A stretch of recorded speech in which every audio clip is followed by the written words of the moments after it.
Намаз 58. Абу Хурайра радиаллаху анхудан риваят. Пайғамбар саллаллаху алейхи вассалам айтады: намазға азан айтылғанда шайтан азанды ұқпау үшін желін қату шығарған бойдан безіп жөнөйді. Азан бүткенде қайтып келеді. Анан қомат айтыла баштағанда обол Құдай қачып жөнөйді. Қомат бүткенде қайра қайтып келеді да намаз оқып жатқандарды арқайсы ойға салып, аны есте, мұны есте деп азғырып салады. Намаз оқыған адам ұнытып қойған көйгөй, түйшік, зарыл іштердің барын есіне қылт еттіреді.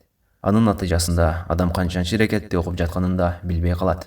Абу Хурайра радиаллаху анхудан риваят. Пайғамбар саллаллаху алейхи вассалам айтады: намазға азан айтылғанда шайтан азанды ұқпау үшін желін қату шығарған бойдан безіп жөнөйді. Азан бүткенде қайтып келеді. Анан қомат айтыла баштағанда обол Құдай қачып жөнөйді.